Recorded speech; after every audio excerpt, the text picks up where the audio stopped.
Assalamualaikum warahmatullahi wabarakatuh. Semangat pagi teman-teman. Sedikit info, di dalam akuntansi perbankan syariah terdapat berbagai macam transaksi.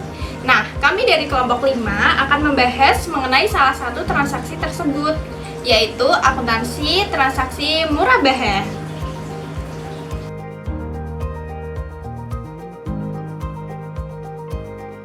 Ya, di sini saya akan menjelaskan tentang murabahah. Murabahah adalah jual beli barang dengan harga jual sebesar biaya perolehan ditambah keuntungan yang disepakati, dan penjual harus mengungkapkan biaya perolehan barang tersebut kepada pembeli.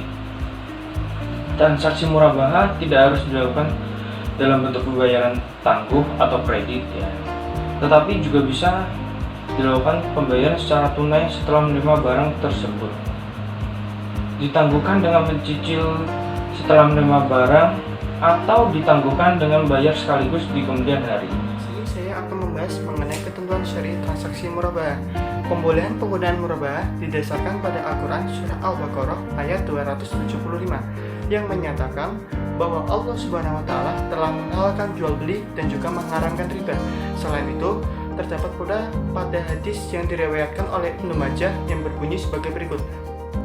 Dari Suhaib Ar-Rumi radhiyallahu anhu bahwa Rasulullah Shallallahu alaihi wasallam bersabda, ada 3 hal yang di dalamnya terdapat keberkahan, yaitu yang pertama jual beli secara tangguh, dan yang kedua yaitu muqaradah atau mudarabah, dan yang ketiga yaitu mencampur gandum dengan tepung untuk keperluan rumah. Ketentuan syar'i terkait dengan transaksi murabahah digariskan oleh fatwa Dewan Syariah Nasional. Fatwa tersebut membahas tentang ketentuan umum murabahah dalam bank syariah, ketentuan murabahah kepada nasabah, jaminan, utang dalam murabahah, penundaan pembayaran, kondisi bank. Rukun transaksi murabahah meliputi transaktor, objek akad murabahah, kemudian ijab dan qabul. Kami akan menjelaskan secara satu persatu.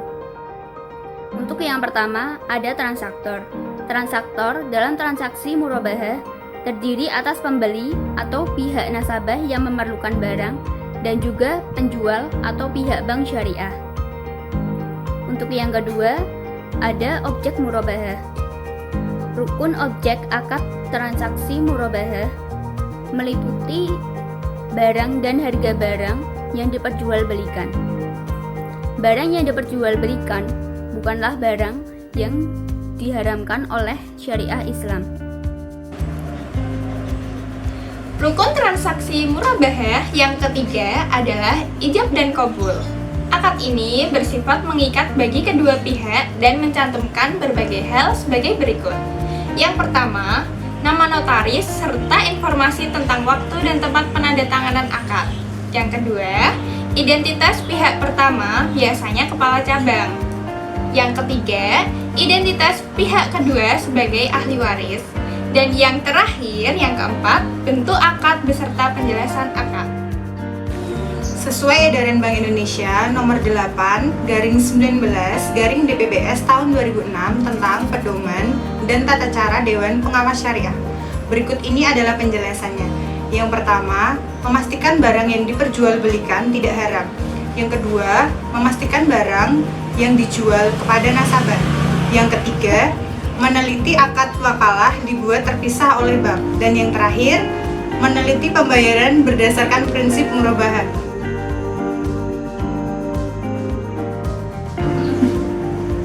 Alur transaksi murabahah.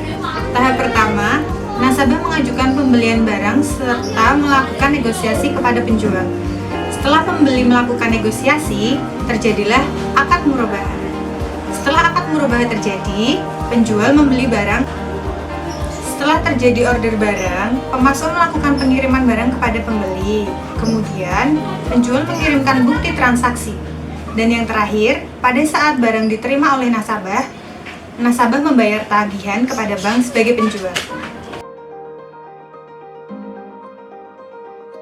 Untuk teknik perhitungan dan penjurnalan transaksi murabahah, kami akan membahas secara langsung disertai dengan contoh soal. Di sini kami akan mengambil contoh yaitu Bank Syariah Al-Aziz yang menerima pesanan dari Fatah, seorang pengusaha beras di Jember. Di sini Fatah membutuhkan mesin giling merek Karto tipenya CMH 350 dengan harga barang 145 juta, uang mukanya 45 juta dengan diskon 5% dari harga barang dan disertai ongkos pengiriman 5 juta.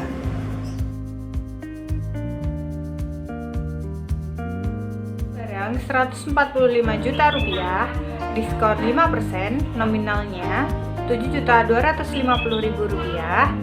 Harga barang setelah diskon 137.750.000 rupiah ditambah dengan ongkos angkut, harganya menjadi 142.750.000 rupiah dikurangi dengan uang muka nasabah 40 juta rupiah, hasilnya menjadi 102.750.000 rupiah.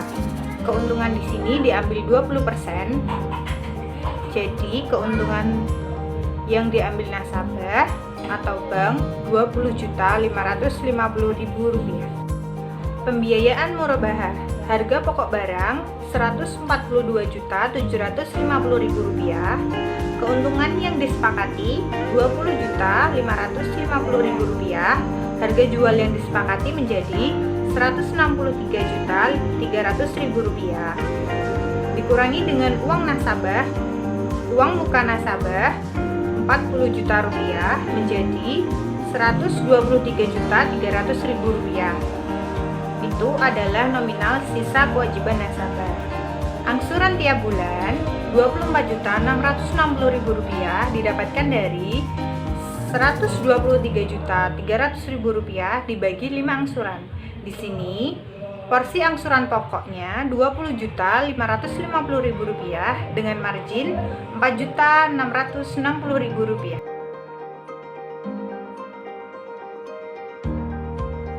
Dari transaksi di atas dapat kita peroleh beberapa jurnal. Yang pertama yaitu jurnal pembayaran uang muka kepada dealer. Jurnalnya di bagian debit ada piutang uang muka sebesar 40 juta. Kemudian di bagian kredit ada kas sebesar 40 juta. Selanjutnya yaitu ada penerimaan mesin giling dari dealer dan pembayaran ongkos angkut barang sampai kantor. Yang pertama yaitu penerimaan barang. Rekeningnya persediaan pada debit sebesar 137.750.000 rupiah. Piutang uang muka pada kredit sebesar 40 juta. Kas pada kredit sebesar 97.750.000 rupiah. Yang kedua yaitu pembayaran ongkos angkut barang sampai kantor bank. Yang pertama pada debit persediaan sebesar 5 juta dan pada kredit kas sebesar 5 juta. Jurnal penerimaan uang muka dari Fatah, di sisi debit terdapat kas sebesar 40 juta rupiah, di sisi kredit terdapat hutang uang muka sebesar 40 juta rupiah. Nominal ini diperoleh dari uang muka nasabah. Jurnal persetujuan akad dan penyerahan barang ke Fatah. Yang pertama, saat penyerahan barang atau akad murabahah, di sisi debit terdapat piutang murabahah sebesar 163.300.000 rupiah diperoleh dari harga jual disepakati. Di sisi kredit terdapat margin murabahah ditangguhkan sebesar 20.550.000 rupiah diperoleh dari keuntungan yang disepakati. Di sisi kredit terdapat persediaan sebesar 142.750.000 rupiah diperoleh dari harga pokok barang. Jurnal saat uang muka dari nasabah, di sisi debit terdapat hutang uang muka sebesar 40 juta rupiah, di sisi kredit terdapat piutang murabahah sebesar 40 juta rupiah diperoleh dari uang muka nasabah. Untuk jurnal yang kelima yaitu ada penerimaan fee administrasi dan biaya notaris.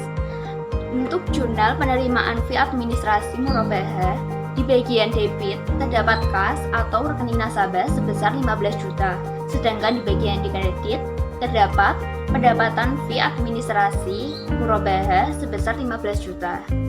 Jurnal yang selanjutnya yaitu biaya notaris. Di posisi bagian debit terdapat kas atau rekening nasabah sebesar 6 juta, sedangkan di posisi bagian kredit terdapat rekening notaris sebesar 6 juta. Untuk jurnal yang keenam, yaitu ada penerimaan pembayaran angsuran sampai dengan angsuran ketiga. Jurnalnya di posisi debit terdapat kas sebesar 24.660.000, sedangkan di posisi kredit terdapat piutang murabahah sebesar 24.660.000. Untuk selanjutnya, di posisi debit terdapat margin murabahah yang ditangguhkan sebesar 4.660.000, dan di posisi bagian kredit terdapat pendapatan margin murabahah sebesar 4.660.000. Jadi kali ini saya akan membahas tentang jurnal untuk penerimaan angsuran keempat yang telah saya tempo. Yang pertama, angsuran keempat tetapi belum dibayar jurnalnya. Debitnya ada kas, kreditnya ada piutang murabahah dengan nominal 24.660.000. 24.660.000 tersebut diperoleh dari perhitungan murabahah yang ada di angsuran.